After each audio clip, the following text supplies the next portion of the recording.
was sometime in the spring of 1992 when the first anonymous envelope was postmarked from Western Kentucky and delivered to the archives room of the McCreary County Historical Society. No return address, no name, just a worn manila envelope sealed carefully with tape.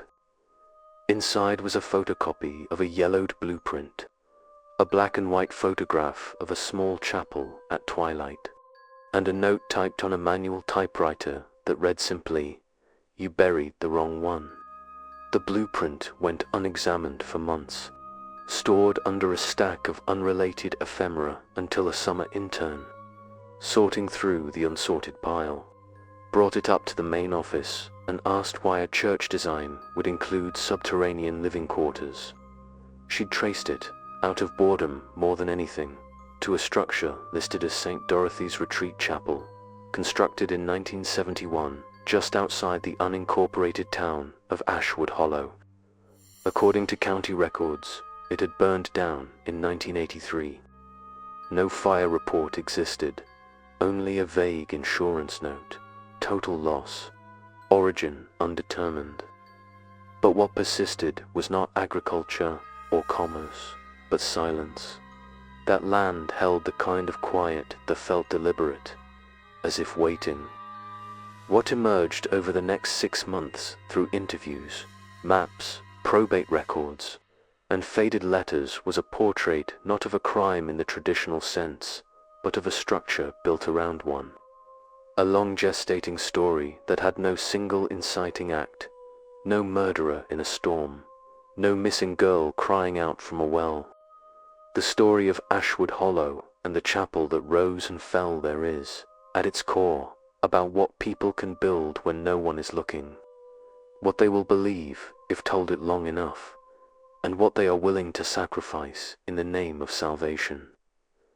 The earliest mention of the chapel comes from the personal journal of a man named Roger Bell, a local stonemason and widower who lived alone in a one-room cabin after retiring from the county road department. His entries, dated between 1969 and 1973, were discovered only after his death in 1998, sealed in a locked bread box under a false floorboard. He never had children, and no one thought to look for personal effects. The bread box, once found, contained only 2 things: a copy of the 1971 building permit for St. Dorothy's Retreat Chapel, and a spiral-bound notebook filled with cramped handwriting and frequent ink smudges.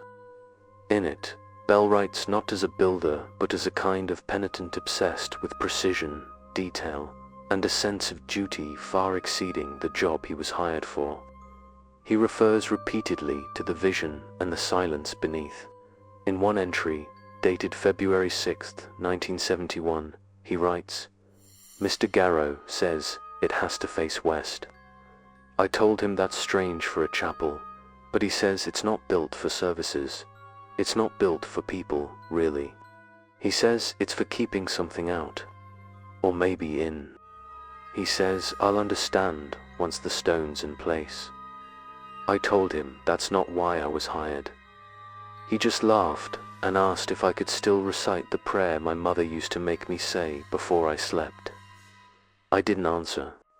Elijah appears sporadically in public records from 1952 to 1984, no marriage certificate, no children, no real trace outside property records, and a single grainy photo clipped from a Rotary Club newsletter, where he appears older than his stated age.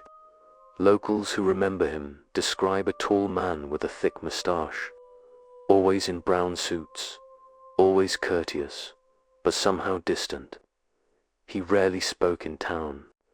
No one can recall him attending church, but he would often donate to local building projects, particularly those involving foundations or stonework. One elderly man, Thomas Eyersnow, deceased, worked as a general laborer on the chapel in its early days. He later gave a sworn deposition during a failed wrongful death suit brought by the family of a man who vanished near the site in 1982. In that testimony, Ayers described being dismissed from the project after asking too many questions about the lower level. He claimed Garrow insisted the underground rooms be built with no exterior access, no ventilation, and lined entirely with quarried limestone. It wasn't right, Ayers told the court in 1985. They called it a chapel, but it had no pulpit, no pews. The altar wasn't even upstairs. It was below, in the dark. No windows, just a stone slab, like a table. Mr. Garrow said it had to be sealed when it was finished. Permanently. They poured concrete over the only stairwell once it was done. The man who disappeared, 28-year-old Calvin Rhodes, was listed as presumed drowned after his abandoned truck was found near a flooded ravine, nearly a mile from the chapel site. No body was recovered, but a detail from Ayers' deposition would later resurface quietly, and without attribution. A confidential memo circulated internally by the Diocese of Lexington in 1994. The memo, which was not meant for public release, referenced an unregistered site near Ashwood Hollow with structural and ceremonial irregularities incompatible with diocesan architecture. It also mentioned concerns regarding lay services held without ordained supervision between 1971 to 1983, possibly involving sacrificial rites. The language is cautious, euphemistic, but one line stands out. Dorothy's was never a chapel at all, but something much older and far more dangerous in adaptation, not a sanctuary. Official records list the fire's cause as unknown electrical fault, but a local fireman, Gerald, nicely retired now, living in a trailer in Pulaski County, tells a different story. In a 2006 oral history recording archived at the McCreary Library, he recounts the night in full detail. "We heard something. Sounded like metal banging. Faint, like it was deep underground. Then it stopped. Whole place caved in not long after. But questions remain about what, if anything, continued within those walls in the years between." Locals sometimes speak of the prayer stone, a heavy, unmarked slab that once stood behind the chapel. Some say it was dragged there from the quarry generations prior. Others claim it had always been there, long before the chapel was built. Children were told not to touch it. Animals would not go near it. And in the wet seasons, when the fog sank into the trees and the soil turned soft, a smell would rise from the ground behind the chapel, metallic, earthy, and wrong. In the years following the fire, the site was left to rot. Ashwood Hollow itself has all but disappeared. Only a few homes remain, and none of them near the old Garrow land. The roads have deteriorated. Nature has taken back what it was owed. But sometimes, hikers find strange arrangements of stone near the ruins. Nothing overt, no symbols, no markers, just quiet circles, half sunk in the soil, as if someone is still building, or remembering. And then, of course, there are the letters. More envelopes, over time. Always the same typewriter. Always postmarked from somewhere nearby. Each one offering fragments, blurred photographs, hand-drawn maps, marginalia from a hymnal with half the words crossed out. The last envelope came in 2003, addressed not to the archives, but to the Kentucky Bureau of Investigation. It contained only one sentence, typed in red. If one hopes to understand what was truly built beneath St. Dorothy's, it is necessary to consider the cultural soil from which it grew. Ashwood Hollow was never incorporated, never chartered. Its existence was defined not by civic institutions, but by family names, land deeds, and stories passed along fence posts. By the time the chapel was raised in the early 1970s, Ashwood had already begun its slow decline, a place where people stayed because they'd never left. The coal jobs were miles east, the roads winding and prone to closure in wet seasons, and the nearest hospital a 45-minute drive even in good weather. The Hollow was not a religious place in any conventional sense. There was a small Baptist church near the county line, and a Methodist mission that closed in '68 due to lack of attendance. But faith, if present at all, was solitary. Local customs leaned more toward folk practice than scripture candle jars on windowsills. Moon blessing ceremonies still whispered about into the 1980s, and an old habit of salting one's doorstep on the night of a death.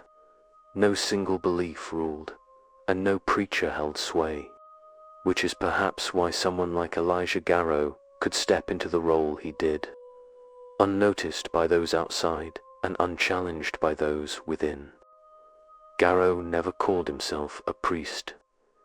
In the few documents where he described the chapel, he called it a retreat site or a sanctuary. But personal letters uncovered from the estate of Doris Aplea, retired nurse and one of Garrow's few known associates, suggest something more deliberate. In a letter dated March 1972, she wrote, "Elijah says we must not speak of it as a church. It is a vault in the old sense, a shelter for what remains. He says the prayer is not for God, but for the keeping of balance. I don't always understand him, but when I sit inside, I do feel quieter." Epley, whose brother died in a logging accident on Garrow's property in 1975, would later refuse to speak publicly about her involvement with the chapel, but her letters, preserved in a family attic until 2009, form a rare primary account of the rituals that allegedly took place within its walls.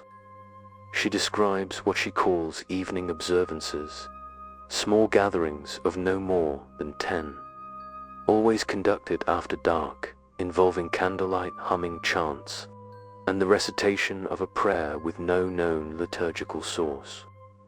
This prayer, which appears in fragments across multiple letters, contains no reference to any deity or savior.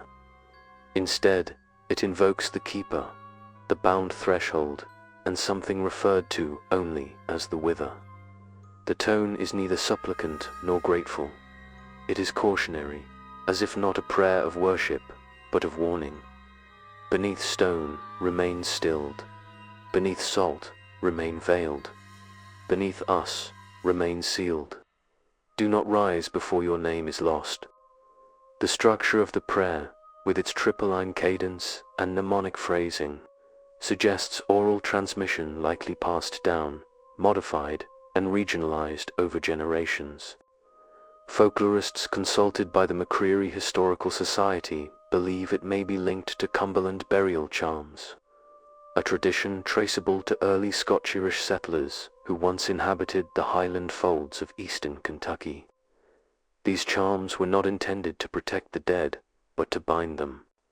When considered in this light, the presence of a chapel with no visible altar, no sermons, and no congregation begins to look less like a failed church and more like a functional rite space, and the role of Elijah Garrow, far from that of a spiritual shepherd, aligns more closely with what Appalachian oral tradition would have called a witnesser, a solitary figure responsible for observing and maintaining sacred boundaries, particularly those surrounding grave or cursed ground.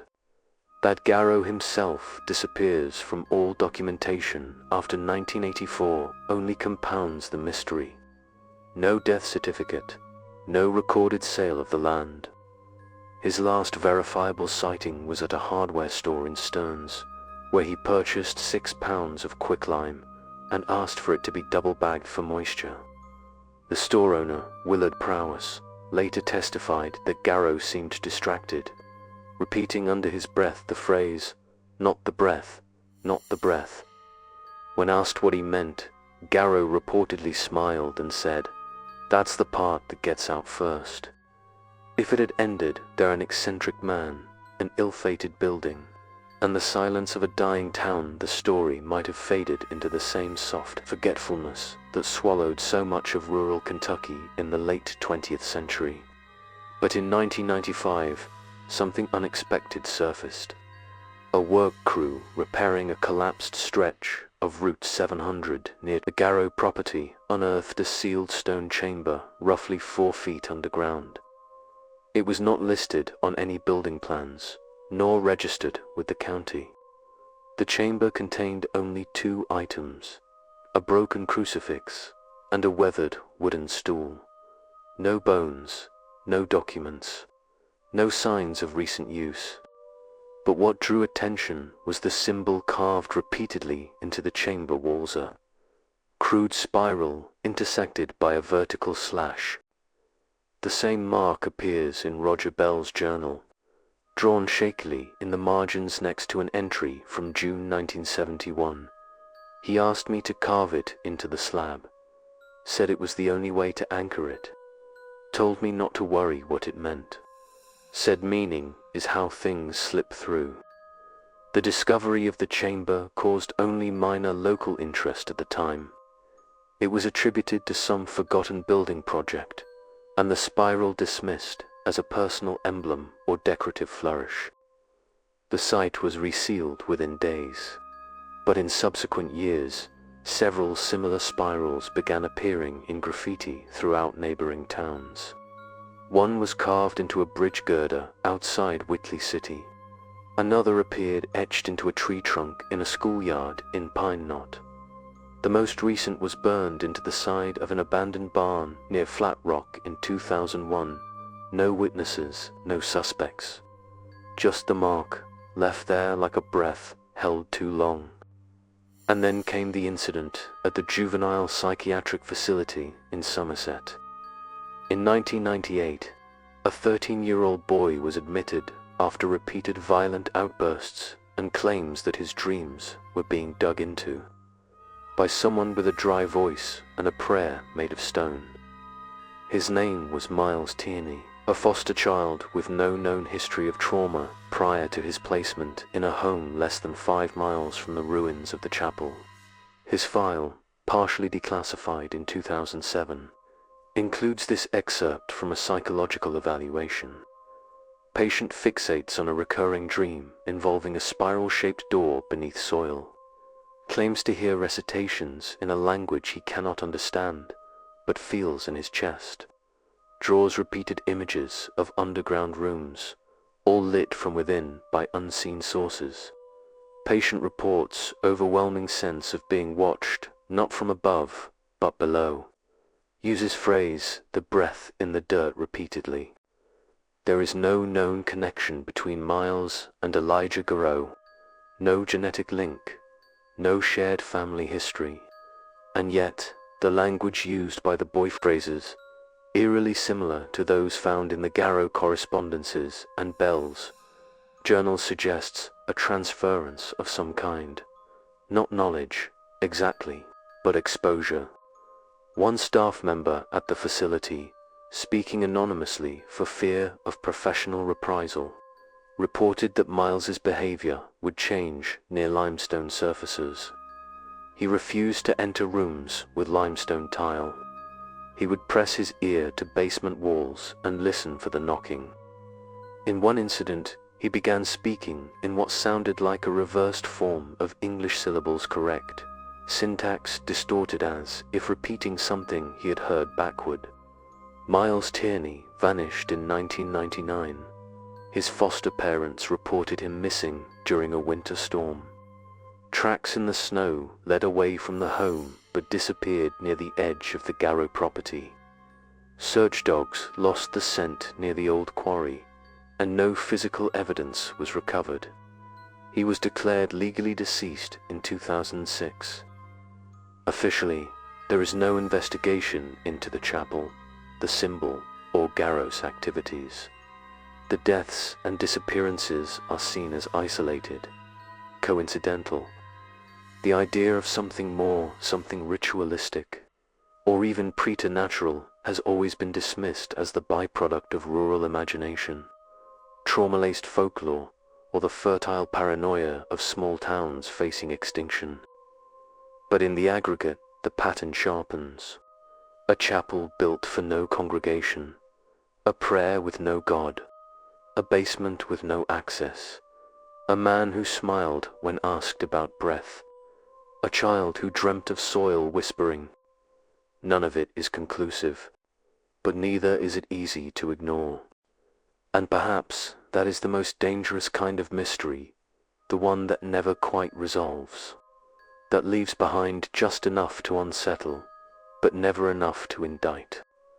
In a memo written shortly before his retirement, a former state archivist named Harold Eames compiled a private list of potential ritual sites of interest across southern Kentucky. St. Dorothy's was listed first, with only one note beside it: "Stone does not forget.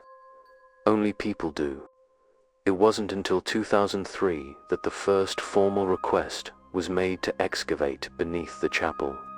A doctoral student from Indiana University, Mallory Crane, had been researching rural ecclesiastical architecture and came across an obscure mention of St. Dorothy's in a footnote. One of only 3 surviving references in an out-of-print volume on Southern Appalachian iconography. The author, a folklorist named Winton Baines, noted the unlikely symmetry of the chapel's foundation and speculated that it may have been based on a pre-Christian funerary pattern found in Northern Europe. No sources were cited. Crane, intrigued, visited the ruins in June of that year. Her field notes, obtained later through her estate, include sketches and grainy photographs. Most are unremarkably overgrowth, broken beams, the warped silhouette of the bell tower, but one set of drawings stands out. She traced the shape of the spiral glyph embedded in the foundation slab, noting how the symbol wasn't etched into the surface, but rather cast into the concrete itself during pouring. A technique requiring forethought and intention, Crane wrote. It is not decoration, it is an anchor. Whoever built this wanted it to remain, even if the structure above it rotted, even if no one remembered what it was for. Crane submitted an application to the state's Historic Preservation Review Board later that summer, requesting permission to perform limited subsurface testing on the Garrow site.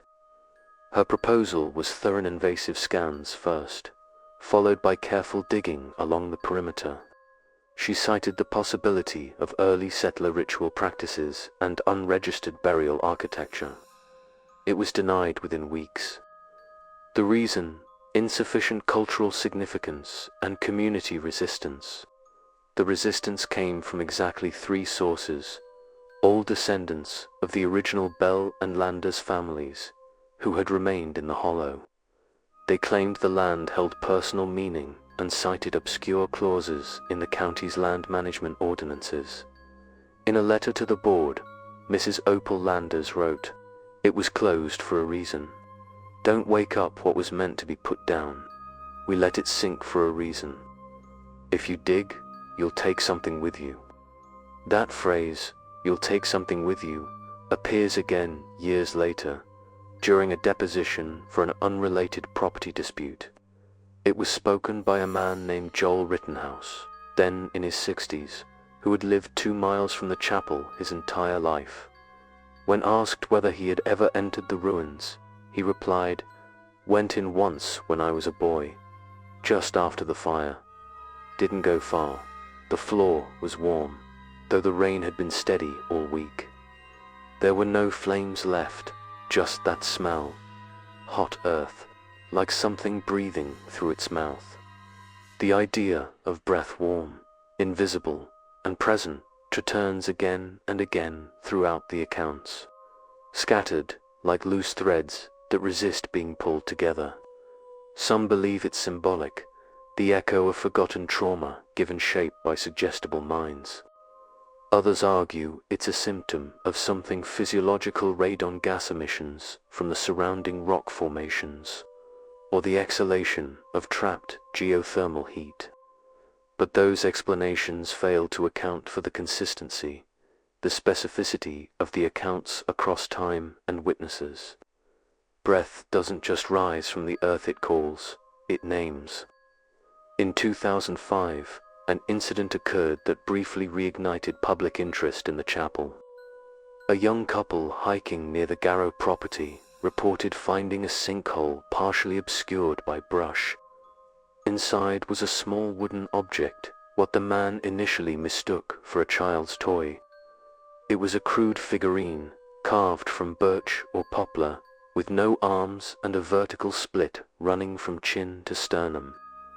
Burn marks framed the base, and the underside of the object had been engraved with a pattern matching the now familiar spiral slash.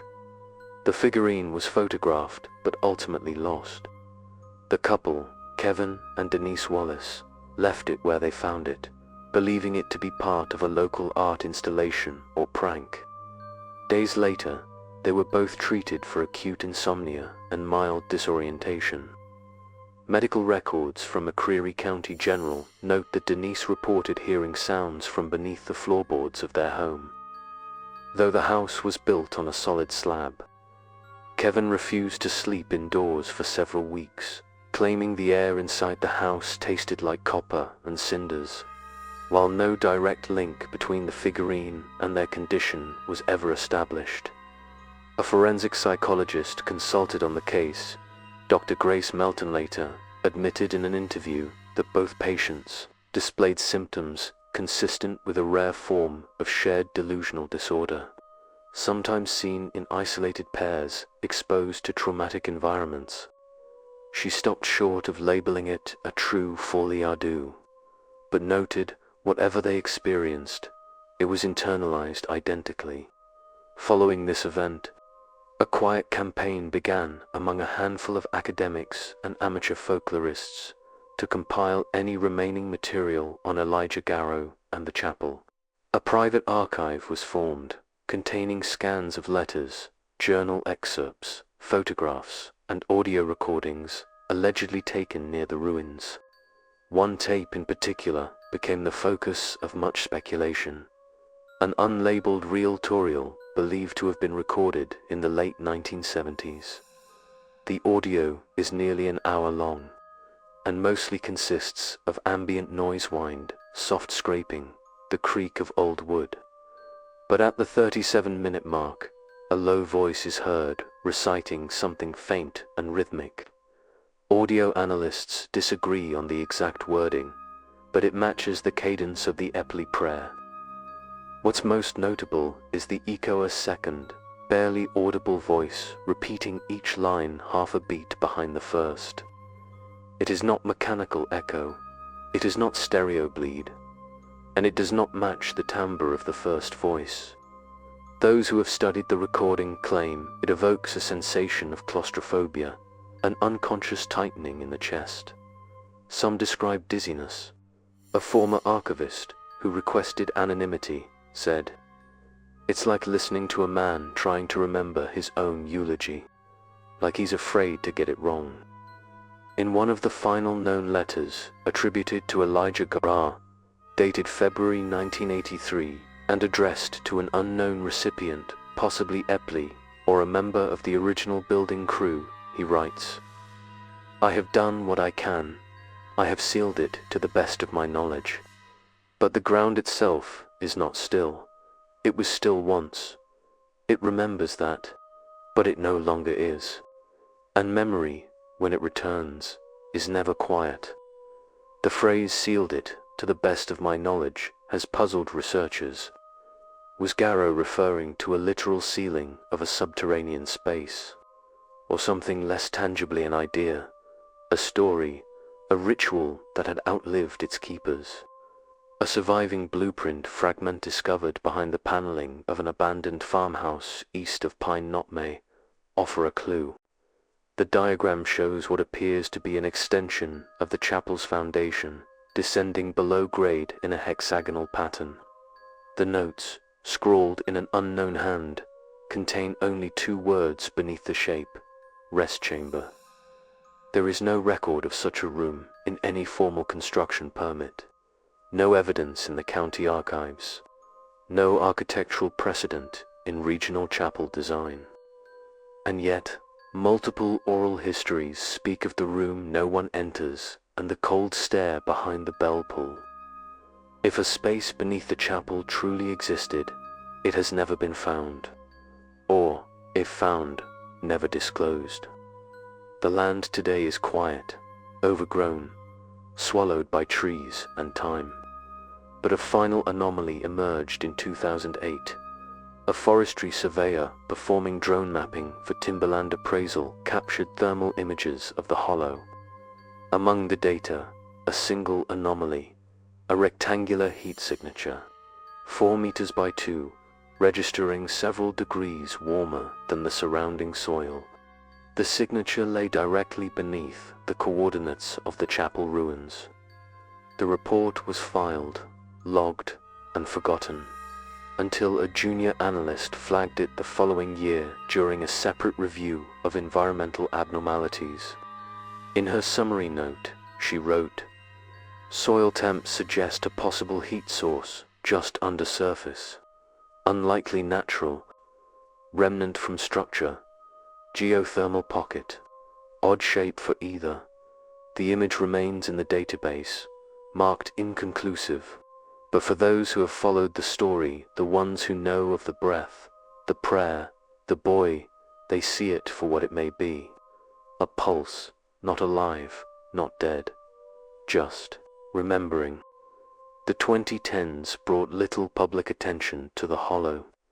What records do exist from that period consist mostly of land transfers, forestry assessments, and quiet declines in population.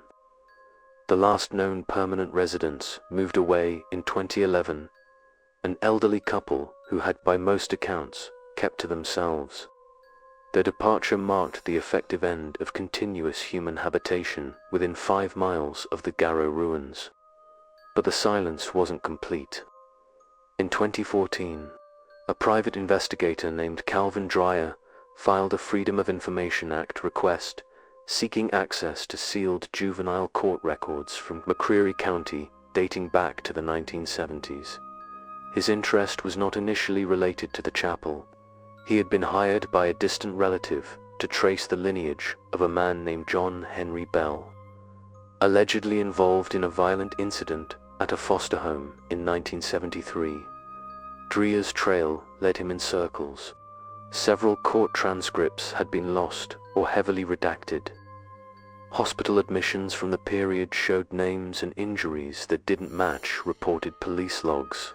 And there was a recurring term scrawled in the margins of a social worker's case notes, burrowed. Not runaway, not missing, simply burrowed. The term appeared in reference to 3 children from separate institutions, all of whom were later declared legally deceased despite never being found. One of them, 13-year-old Wesley Lane, had lived in the former Oak Ridge home for boys, a religious facility shuttered in 1975 after allegations of abuse and neglect. Oak Ridge, it turned out, had sent dozens of children to summer work camps throughout the region, including, as Dreyer discovered, to a volunteer restoration site in the late 60s, a chapel in Pine not being rebuilt by private citizens and church donors. Only one name matched the surviving rosters from that site, E.G. Dreyer, reportedly unsettled by the implications, attempted to interview surviving staff from Oak Ridge. He was met with evasions, faulty memories, and in one instance, open hostility. A retired nurse living outside Louisville told him, "We were told not to ask questions. Those boys came back different, or didn't come back at all." One interviewee, a 92-year-old woman named Maureen Dykes, provided an unprompted recollection about the ash-footed boys. When her husband approached to help them, the boys turned and ran back into the woods, leaving behind no prints in the grass. Dykes concluded the story with an offhand remark, but the tape, digitized and stored on the university servers, would later be reviewed by a research assistant investigating disappearances along old religious trail systems. Her findings, though never published, were quietly circulated in certain academic circles. Among her conclusions was this note: possibly the result of ritualized punishment or symbolic cleansing within unsupervised sectarian settings. His last known location was a motel in Williamsburg, Kentucky, where he had reserved a room for 3 nights. The housekeeper reported seeing him only once on the second evening, sitting in his car for several hours without turning the engine on. The room was left untouched. A half-eaten sandwich was found in the mini-fridge. On the desk, folded neatly, was a hand-drawn map of McCreary County with a single phrase written in red ink: "He's still under it." Amateur photographer Jessica Holcomb, hiking with her partner to document the aftermath, stumbled upon a section of the chapel foundation previously obscured by brush. What she captured that day remains one of the most unsettling visual records associated with the hollow. In the photograph now circulated anonymously across online forums devoted to abandoned religious sites, a length of stone wall is visible, cracked but intact. Embedded in the wall is a niche containing what appears to be a child-sized tunic, folded neatly and preserved in wax. Next to it, scrawled in charcoal or ash, are 5 vertical marks beneath a single downward arrow. Holcomb's account is calm, almost banal. She describes the find without elaboration. Didn't feel right anymore. In 2019, a social worker in Lexington documented an interview with a 7-year-old boy who had been found wandering along a railway path. He was nonverbal for several hours, then suddenly began reciting something the attending physician initially mistook for a nursery rhyme. It was, instead, a fractured version of the Epley lines, missing most of the nouns, but preserving the rhythm. "If it leaves me, I won't weep." He said he didn't like the whispers from the floor, and prayers that read more like bargains than benedictions, all of it pointing back to one place, one man, Elijah Garrow, whose final years remain undocumented, whose grave, if he has one, has never been found, and the chapel, sunken, strangled in vines, forgotten by maps but not by memory, still standing, still waiting, still warm beneath the stone. The final threads, the last remaining strands of a story long buried, began to coalesce, not from any active investigation or confession, but from a structural survey. In 2021, McCreary County received a federal grant for forest management and erosion control in former mining territories. As part of the project, a geotechnical team was dispatched to assess subterranean stability across various parcels, including the overgrown ridgelines surrounding Pine Knot. It was a standard risk evaluation meant to identify potential sinkholes or abandoned shafts that could complicate future development. Among the locations flagged was a shallow bowl-shaped depression near the edge of the former Garrow property, directly adjacent to what remained of the chapel. LiDAR imaging revealed a set of anomalies: stone walls submerged beneath layers of clay, and beneath them a series of what appeared to be narrow shafts, square, evenly spaced, and descending into bedrock. The team assumed it was part of a collapsed foundation or perhaps a primitive well system. There were no permits, no historical records of mining in that exact location. Curious, the lead surveyor, a man named Harold King, ordered a ground-penetrating radar scan. The report he filed a week later noted the following: there are 5 cavities arranged in a cruciform layout. Each measures roughly 3 by 6 feet, approximately 4 feet deep. Contours suggest human-modified stone linings. No direct access shafts, no organic decay signature, no known utility or burial records. King's recommendation was blunt: do not disturb. He cited potential historical preservation laws and the structural instability of the surrounding slope. But privately, he admitted to his assistant that something about the cavities felt off. Not in their engineering, he was used to strange geometry in old constructions, but in their intent. He later wrote in a personal email, which would eventually be leaked: "It doesn't feel like they were meant to keep something out. It feels like they were made to hold something in, and not forever, just long enough." By that time, few remained who could provide context. Garrow's name had faded from local memory. The church that once funded his mission had dissolved in the late 1980s.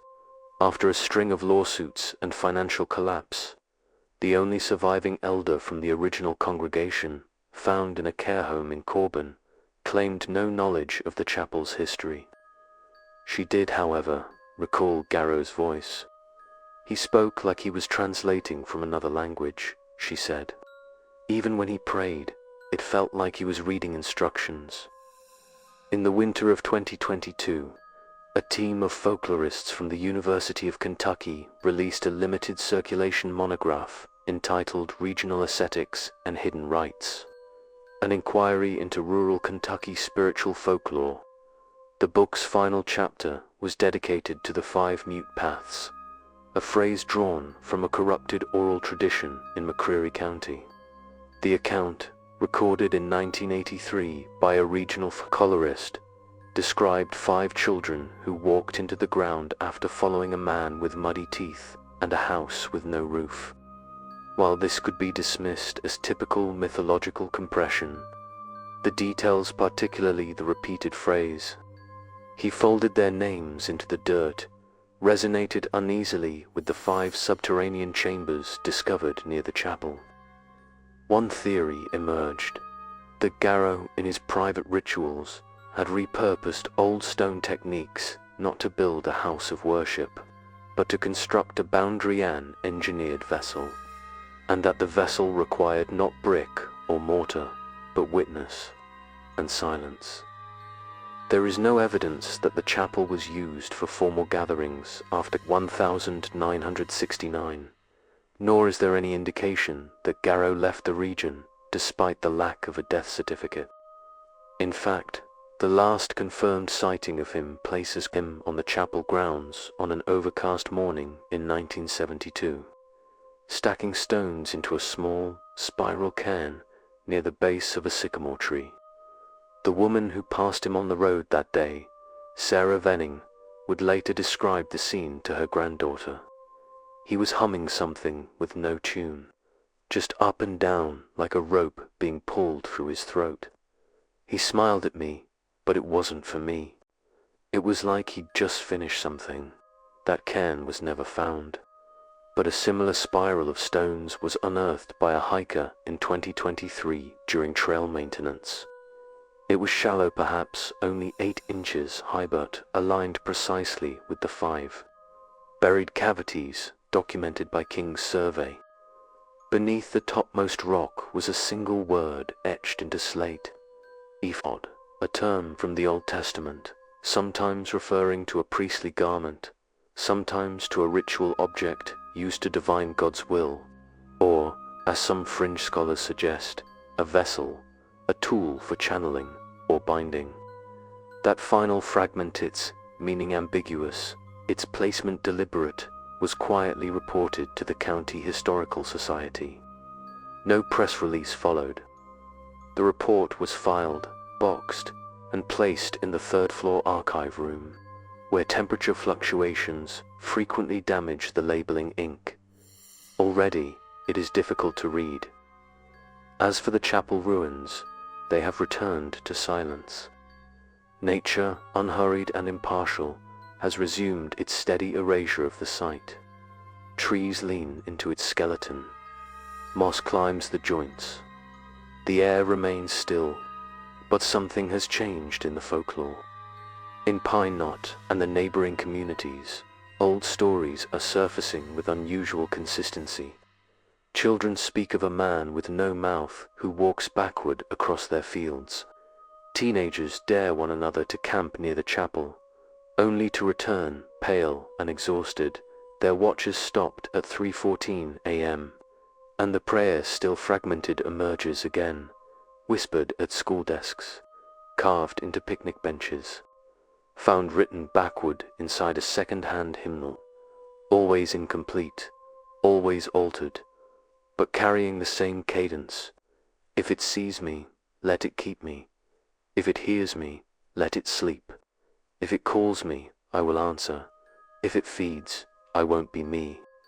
It's impossible to say what remains beneath the ground in the hollow, whether the stone vaults were ever opened, whether something was removed, or simply released.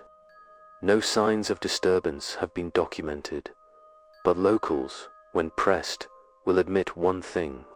On certain summer nights when the air is too still, and the stars too many, you can hear the floor breathe. And so the story ends, not with justice, nor resolution, but with the kind of echo that lingers in the spaces between words. A silence so complete, it begins to resemble belief. The hollow remains. The chapel too, though its name is forgotten, its stones buried in vine and time.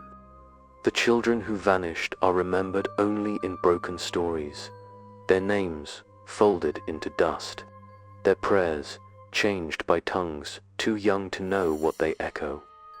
We like to think that faith builds, that belief, properly tended, offers light, but sometimes belief is a chamber, built narrow, laid in stone, and not to be entered once, sealed. Elijah Garrow built such a chamber, and no one, not even God, if he was ever listening, spoke when it closed.